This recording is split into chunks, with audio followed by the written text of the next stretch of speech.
Përshëndetje të dashur teleshikues. Po japim lajmet në televizionin 4+. Dy forcat kryesore politike, Partia Socialiste dhe Partia Demokratike, mbrëmjen e djeshme deklaruan kandidatët për deputet që do të garojnë për zgjedhjet e 11 majit për kuvendin e ri. Mbrëm dy forcat kryesore politike, Partia Socialiste dhe Partia Demokratike, deklaruan kandidatët për deputet që do të garojnë për zgjedhjet e 11 majit për kuvendin e ri. Për qarkun e Fierit, Partia Socialiste do të përfaqësohet në garë nga këta kandidat për deputet në listën e sigurt: Belinda Balluku, Erion Mile, Petrit Malaj, Kiduina Zaka, Ana Anako. Kurse Partia Demokratike do të garojë me kandidatët për deputet në listën e mbyllur Gazmend Bardhi, Luan Baçi, Brunilda Haxhiu, përfaqësuese e Partisë së Lirisë, Sajmir Korreshi dhe Eduard Sharka. Pa kënaqësi për emrat e listave janë shprehur nga opinioni publik, por edhe nga deputetët aktual dhe kandidatët që garuan në primare. Emri i lakuar në listën e hapur të Partisë Socialiste Qarku Fier është Ceno Klosi, pasi është nën hetim nga SPAK. Kurse për listën e Partisë Demokratike, pa kënaqësi ka shprehur deputeti aktuale Partisë Demokratike Divjakës Dhori, që në një postim në rrjetet sociale shpreh zhgënjim për mospërfaqësimin e Divjakës në listën e mbyllur dhe mospërfaqësimin e grave në Partinë Demokratike. Gjithashtu e zhgënjur ka mbetur edhe Elizabeta Redhi, po kandidate në Divjak, e cila doli e para në primare. Dita e Verës është një festë kombëtare. Festimet për Ditën e Verës filluan që sot në Lushnjë me aktivitete të ndryshme organizuar nga Qendra Kulturore e Fëmijëve. Qendra Kulturore e Fëmijëve, me pjesëmarrjen e fëmijëve të shkollave 9 vjeçare dhe mbështetur nga Bashkia Lushnjë, organizoi sot një festë me aktivitete të ndryshme. Karnavalet me maska dhe veshjet shumë ngjyrshe që parakaluan në bulevard hapën këtë ditë festive.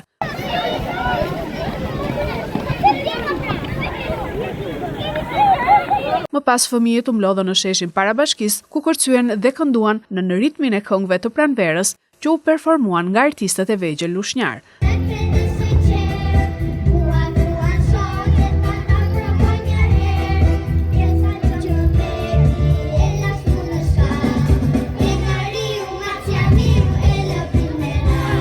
Sot u organizua karnavali në qytetin tonë, me shkollat e Bashkisë Lushnje, me pjesëmarrjen e nxënësve të shkollave 9 vjeçare. Pas këtij parakalimit, siç po e ndjekim, jemi duke organizuar koncertin festiv me rastin e ardhjes së ditës së verës dhe largimit të dimrit. Ky është koncerti i paradites. Pastaj do kemi një koncert tjetër ku do të ndezim dhe zjarre, atmosfera do të jetë më e ngrohtë dhe shpresojmë që t'ja kalojmë sa më bukur. Nuk munguan as bollokumet dhe veroret që u shpërndan nga Qendra e Zhvillimit dhe nxënëset e shkollës Liri Kazazi. Festimet do të vazhdojnë sot, por edhe nesër.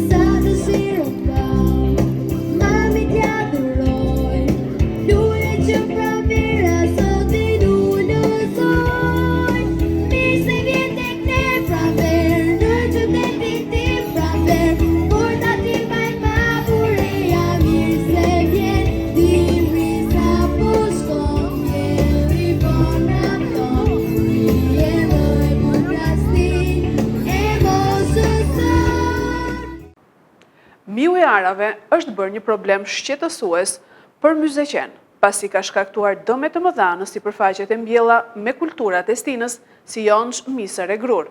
Fermerët u bëjnë apel institucioneve përgjegjëse të mos i lënë në mëshirë të fatit.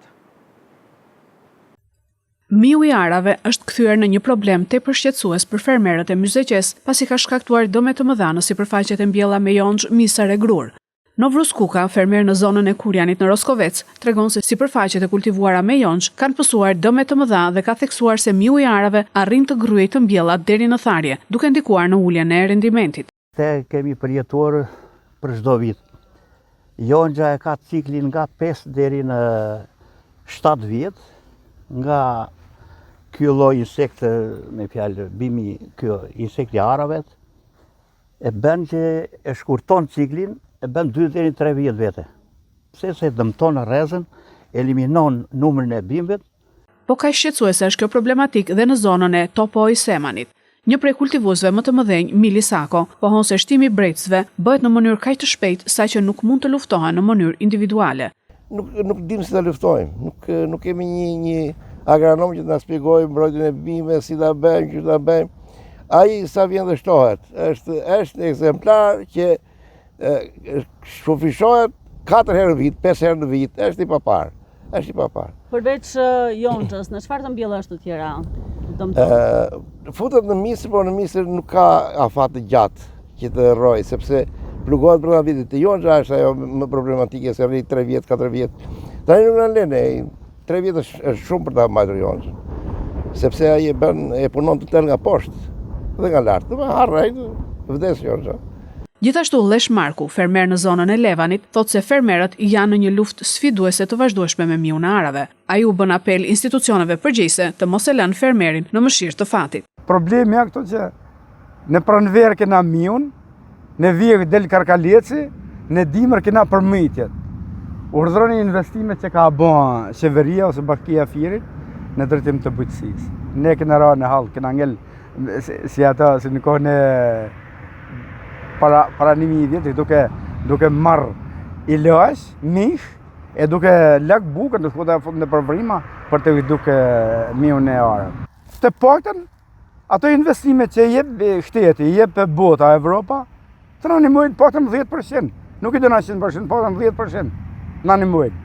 Nga informacioni i marrë pranë drejtorisë së bujqësisë, specialistët e mbrojtjes së bimëve bën të ditur se prej kohësh mijtë arave nuk konsiderohen dëmtues prioritar, pasi shumë toka kanë mbetur djerr dhe në këto kushte menaxhimi i tyre është i pamundur. Ndërkohë për fermerët, zhdukja e kolonive duhet bërë e organizuar, por jo të gjithë kanë mundësi të luftojnë me preparate këta brejtës. Një aksident ka ndodhur mëngjesin e sotëm në aksin rrugor Fier-Libofsh. Motomjeti ka goditur automjetin tip Opel dhe si pasojë përplasjes së fortë, drejtuesi i motorit ka mbetur i plagosur. Një aksident ka ndodhur mëngjesin e sotëm në aksin rrugor Fier-Libofsh, pranë repartit të forcave të ndërhyrjes së shpejtë. Një motomjet ka goditur nga pas një automjet tip Opel dhe si pasojë përplasjes së fortë, drejtuesi i motorit ka mbetur i plagosur. Ai është transportuar me ambulancë në spitalin rajonal të Fierit për të marrë ndihmën e nevojshme mjekësore. Në vendngjarje ka mbërritur edhe policia, e cila po punon për zbardhjen e shkaqeve të aksidentit. Ky aks rrugor njihet si njollë e zezë për aksidentet, ku përfshihen motomjetet pasi ka patur raste të shpeshta.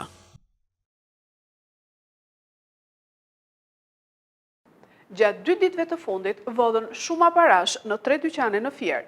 Identifikohen dhe vihen në pranga nga policia 2 shtetas. Shërbimet e policisë së Fierit, pas kallëzimeve të qytetarëve të prekur nga vjedhja e shumave të konsiderueshme parash në 3 dyqane gjatë 2 ditëve të fundit, kanë identifikuar dhe vënë në pranga 2 shtetas, me precedent për këtë krim. Si rezultati i administrimit të menjëhershëm të kallëzimeve të 3 qytetarëve për vjedhje në bizneset e tyre në lagje të ndryshme të qytetit të Fierit më datë 12/03/2025 dhe më datë 11/03/2025, shërbimet e Komisariatit të Policisë Fier kanë mundësuar identifikimin dhe vënien në pranga të autorëve të dyshuar të këtyre rasteve. Konkretisht janë vënë në pranga për veprën vjedhja kryer në bashkëpunim shtetasit AB 38 vjeç dhe BB 35 vjeç, të 2 banues në Fier. Gjithashtu vijojnë hetimet për të zbardhur vjedhje të tjera që mund të kenë kryer këta shtetas.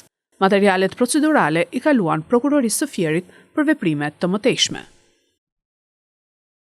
Mes polemikave të një penalltie të prekur 2 herë, Reali eliminon Atletikon dhe shkon në çerek finale. Ka përfunduar faza e 1/8 të Ligës së Kampionëve me 4 skuadrat e radhës që u kualifikuan për në çerek finale. Reali Madridit arriti një kualifikim të mbushur me polemika përballë Atletikos. Skuadra e Simeones kaloi e para në avantazh me anë të Gallagher pas 27 sekondave lojë, teksa për 120 minuta nuk arriti askush të shënonte me Vinicius që gaboi një penallti. Të dyja skuadrat ju drejtuan 11 metrëshave, me Realin që ishte më i saktë, ndërsa penalltia e Alvarez që shkoi në rrjet u anullua nga VAR, pasi argentinasi e kishte prekur 2 herë topin.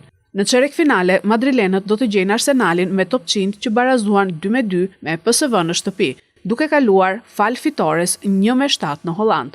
Aston Villa vijon rrugtimin surprizues, duke fituar dhe në shtëpi me rezultatin 3-0 kundër Club Brugge, ndërsa anglezët do të ndeshen me Paris Saint-Germain në raundin tjetër. Gjithashtu u mësua edhe kundërshtari Barcelonës në çerek finale, që do të jetë Dortmundi, pas një fitore me përmbysje kundër Lille 1-2.